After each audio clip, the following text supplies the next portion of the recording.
গোপন phone call record নিয়েই আজকের এপিসোড। কি ছিল সেই ফোন কল রেকর্ডে জানিয়ে এত আতঙ্ক? ঘটনাটা শেখ হাসিনা সরকারের ক্ষমতাচ্যুতির সময়ের। কেন হঠাৎ করেই সরিয়ে দেওয়া হলো দেশের সবচেয়ে সংবেদনশীল গোয়েন্দা ইউনিটের প্রধানকে? সবচেয়ে বড় প্রশ্ন, নিজেদের বাঁচাতেই কি ফাঁদে ফেলা হলো এনটিএমসি প্রধান মেজর জেনারেল জিয়াউল হাসানকে? আজ তুলে ধরব নর্থ ইস্ট নিউজের অনুসন্ধানী ধারাবাহিক প্রতিবেদনের দাবি অনুযায়ী সেই রহস্যের ভেতরের গল্প। আসসালামু আলাইকুম, স্বাগত লিডস নিউজে। সম্মানিত দর্শক, 2024 সালের 6 আগস্ট অর্থাৎ এর আগের দিন 5 আগস্ট শেখ হাসিনা দেশ ত্যাগ করেছেন, দিল্লি চলে গেছেন এবং সেই হিসাবে 6 আগস্ট দেশে তখন কোনো সরকার নেই, অর্থাৎ কার্যত ক্ষমতার শূন্যতা তখন। এই সময়ই সেনাপ্রধান জেনারেল ওয়াকারুজ্জামান ডেকে পাঠিয়েছেন এনটিএমসি প্রধান মেজর জেনারেল জিয়াউল হাসানকে, যিনি বর্তমানে আটক এবং অবসরপ্রাপ্ত। এবং খুব শান্ত কণ্ঠে, শান্তভাবে সেনাপ্রধান তাকে জানিয়ে দেন তাকে মানে জিয়াউল হাসানকে অবসর দেওয়া হচ্ছে। তিনি হতচকিত হয়ে গেলেও এর আসলে কোনো সান্ত্বনামূলক কোনো জবাব আসলে ছিল না। প্রশ্ন হলো, এত গুরুত্বপূর্ণ একটি পদ থেকে হঠাৎ জিয়াউল হাসানকে সরিয়ে দেওয়ার সিদ্ধান্তটা ওই সময়ে মানে তখন কে নিল, যখন দেশে কার্যত সরকার নেই? ঊর্ধ্বতন কে এই ফাইলটা ক্লিয়ার করলো? এই প্রশ্নটা কিন্তু থাকে। এনটিএমসি মানে হচ্ছে ন্যাশনাল টেলিকমিউনিকেশন মনিটরিং সেন্টার, যেখানে থাকে দেশের সবচেয়ে গোপন ফোন রেকর্ড, গুরুত্বপূর্ণ নজরদারি তথ্য এবং সংবেদনশীল যোগাযোগের ডাটাবেস। নর্থ ইস্ট নিউজের দাবি, কতিপয় সিনিয়র সেনা কর্মকর্তার মধ্যে একটা ভয় কাজ করছিল। তো ভয়টা কি বা ভয়টা কেন?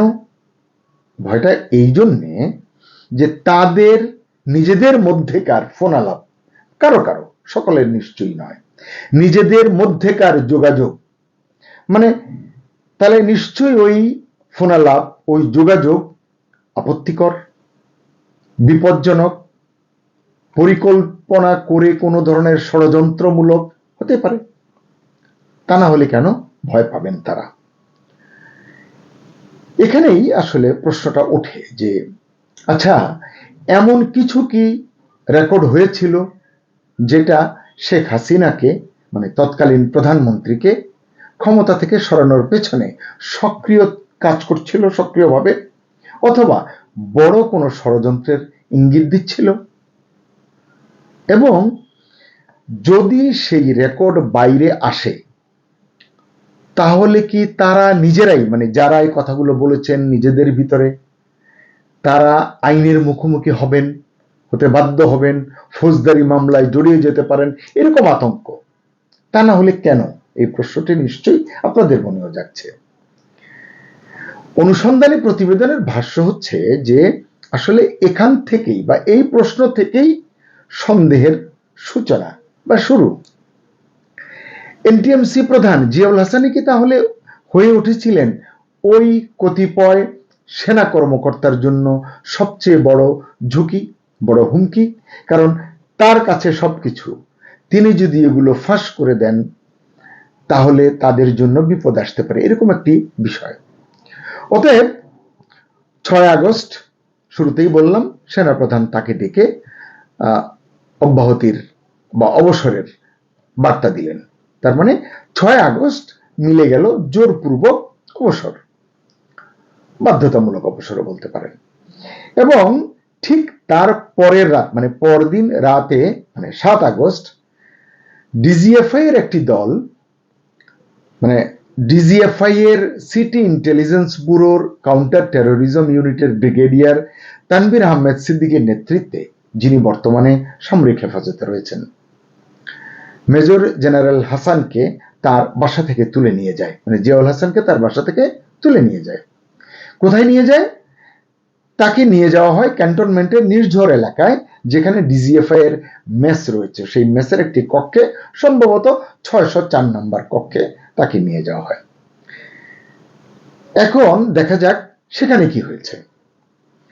সেখানে একাধিক স্তরের এনটিএমসি পাসওয়ার্ড চাওয়া হয়েছে তার কাছে, মানে এই নর্থ ইস্ট নিউজের প্রতিবেদন থেকে আমরা জানতে পারছি।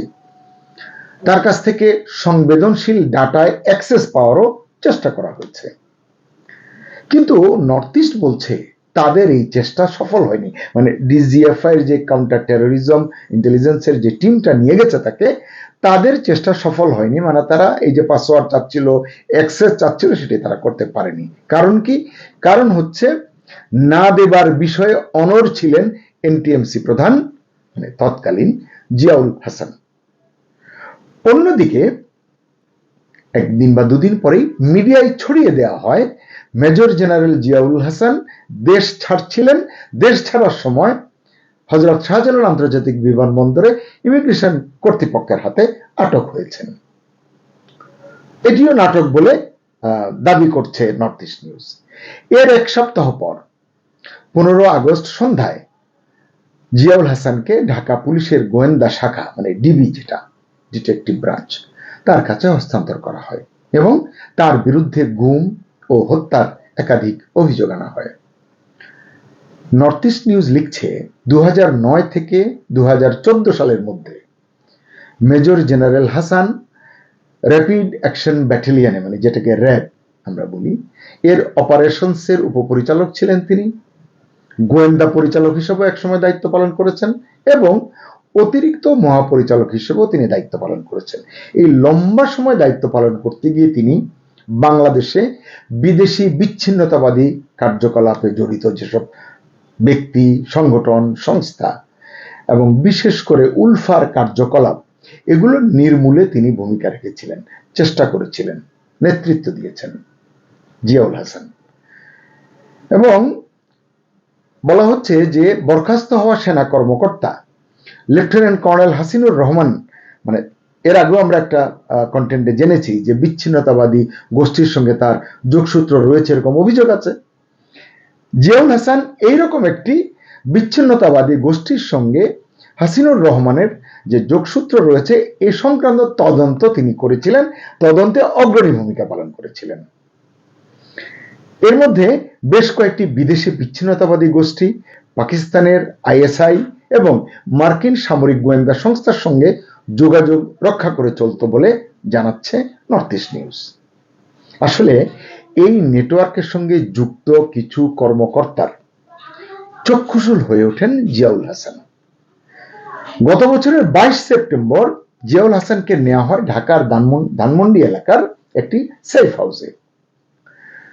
সেখানে আইসিটির তৎকালীন চিফ প্রসিকিউটর তাজুল ইসলামের নেতৃত্বে একটি দল পুলিশ তদন্তকারীদের উপস্থিতিতেই তাকে, মানে জিয়াউল হাসানকে, শেখ হাসিনা, ক্ষমতাচ্যুত প্রধানমন্ত্রী এবং প্রধানমন্ত্রীর নিরাপত্তা বিষয়ক উপদেষ্টা মেজর জেনারেল অবসরপ্রাপ্ত তারেক সিদ্দিকীর বিরুদ্ধে রাষ্ট্রপক্ষের হয়ে সাক্ষী হবার জন্য চাপ দেওয়া হয় বা চাপ দেয়।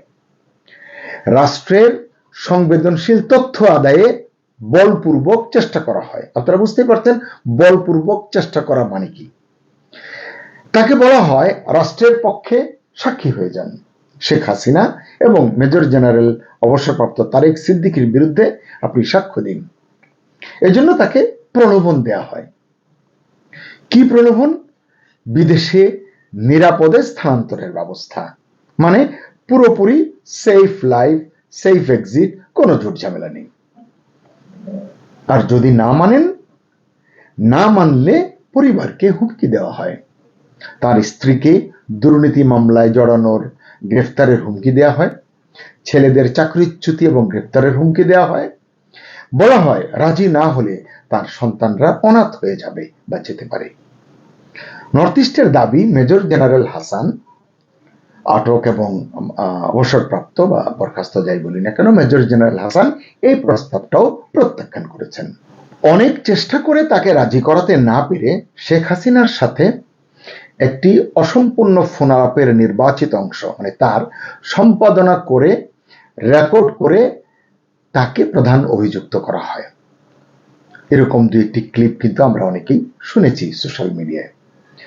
প্রশ্ন করতে পারেন, কেন জিয়াউল হাসানকেই টার্গেট করা হলো? ওই যে আগে বললাম, কারণ তার হাতেই ছিল দেশের সবচেয়ে স্পর্শকাতর কল রেকর্ডগুলো।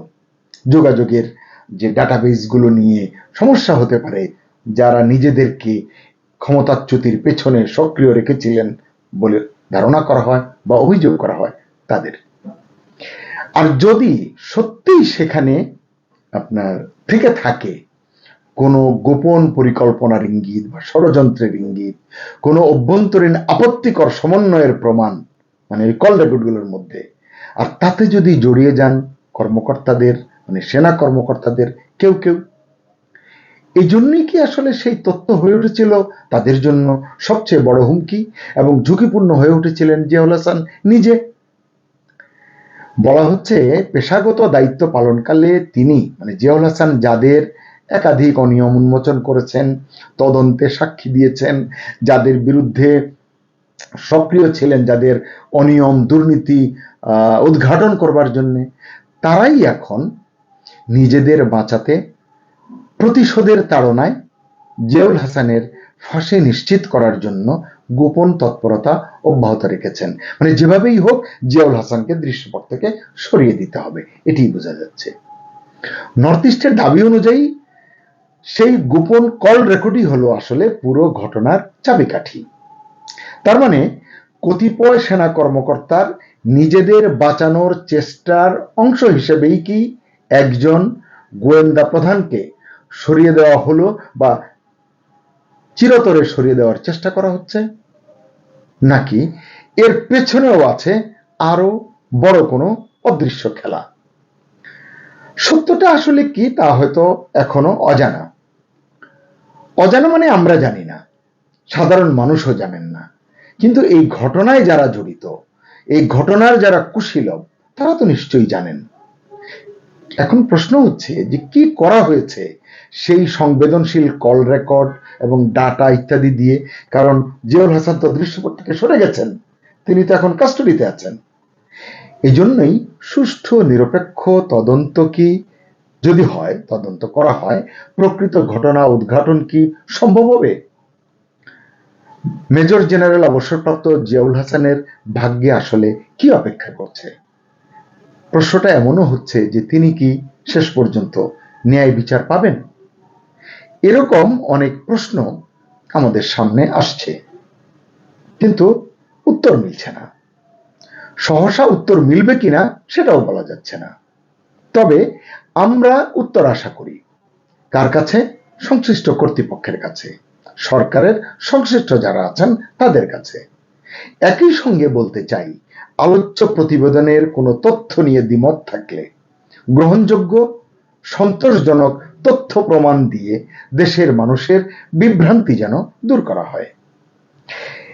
সুপ্রিয় দর্শক, এরকম গুরুত্বপূর্ণ বিষয়ে ঘটনার গভীরের বিশ্লেষণ যদি আপনারা পেতে চান, লিডস নিউজ চ্যানেলটি সাবস্ক্রাইব করুন, আপনার প্রিয়জন বন্ধু স্বজনকে ভিডিওটি শেয়ার করুন, তাকে দেখতে বলুন এবং তার সুচিন্তিত মতামত দিতে বলুন, এবং আপনিও জানান আপনার মতামত। ভালো থাকুন, সুস্থ থাকুন, নিরাপদে থাকুন। আল্লাহ হাফেজ।